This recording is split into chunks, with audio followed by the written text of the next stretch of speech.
विरोधकांनी देखील या होळीमध्ये, या रंगपंचमीमध्ये न्हावून निघावं आणि सरकारच्या या विकासाच्या रंगांमध्ये सहभागी व्हावं। गेली 2.5 वर्ष सप्तरंग, आनंदाचे सप्तरंग आम्ही उधळतोय। ते यापुढे देखील आमची टीम जी आहे, देवेंद्रजी, अजितदादा, आम्ही यापुढे देखील हे आनंदाचे सप्तरंग लोकांच्या मनामध्ये उधळत, लोकांच्या जीवनामध्ये उधळत राहू, एवढेच आपल्याला शुभेच्छा देतो। आणि पत्रकारांना पण तुम्हाला खूप खूप शुभेच्छा।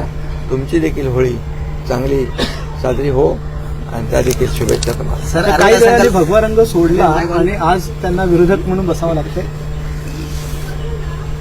खरं म्हणजे भगवा हा संतांचा रंग आहे, हा खऱ्या अर्थाने अध्यात्माचा रंग आहे, हिंदुत्वाचा रंग आहे।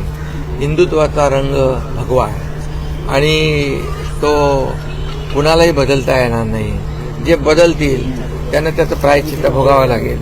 आणि म्हणून बाळासाहेबांचं हिंदुत्व, बाळासाहेबांचा भगवा, या तमाम आध्यात्मिक हिंदुत्वाचा भगवा हा रंग जो आहे, हा पवित्र रंग आहे। हा रंग कोणाचा द्वेष करत नाही, दुस्वास करत नाही, सर्वांना सोबत घेऊन जाणारा रंग आहे। आणि म्हणून भगव्याचं सरकार या महाराष्ट्रामध्ये महायुतीच्या रूपाने आलेलं आहे।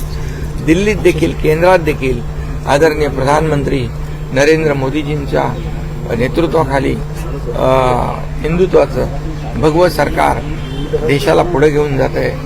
आणि म्हणूनच आज आपण जे पाहतोय की अनेक क्षेत्रामध्ये आपला देश पुढे जातोय आणि हे याचा आपल्या सगळ्यांना अभिमान आहे। सर, काही दिवसांपूर्वी अर्थसंकल्प सादर केलेला आहे। हा सप्तरंगांचा अर्थसंकल्प असूनही विरोधकांना तो रुचलेला दिसत नाही। हा अर्थसंकल्प कशा प्रकारे एकच मिनिट चालू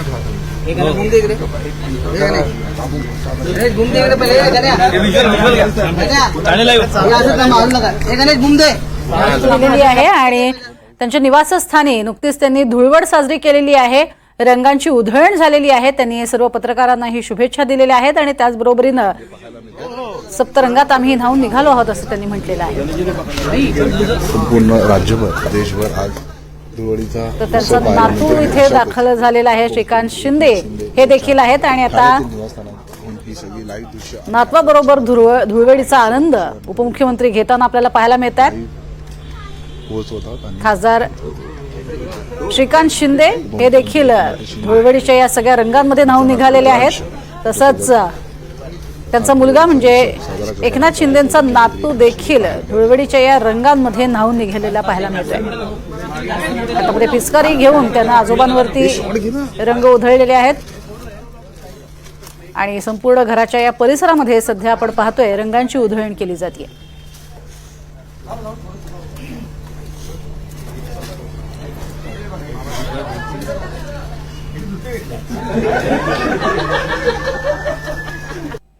इथे उपस्थित असणाऱ्या सर्वांवरती हा एकनाथ शिंदे यांचा नातू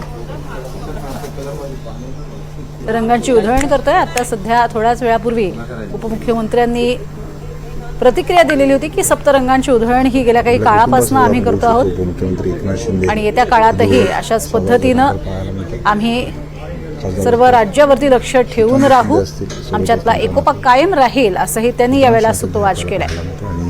हा आनंदोत्सव उपमुख्यमंत्री एकनाथ शिंदे आपल्या कुटुंबासोबत साजरा करताना आपल्याला पाहायला मिळतं।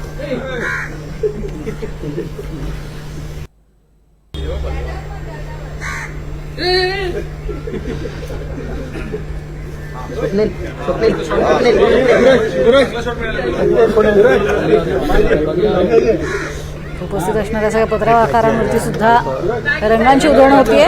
छोटा हा लहानगा जो एकनाथ शिंदेंचा नातू आहे तो देखील जोरदार रंगांची उधळण करतोय।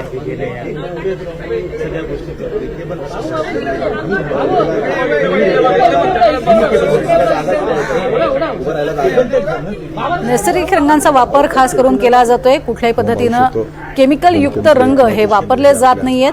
नातवासोबत हा धुळवडीचा उत्सव साजरा करताना आपल्याला पाहायला मिळतो. इथं उपस्थित असणाऱ्या सगळ्या पत्रकारांवर तसंच आजोबांवरती सुद्धा जोरदार रंगांची उधळण हा चिमुकला करताना आपल्याला पाहायला मिळतोय.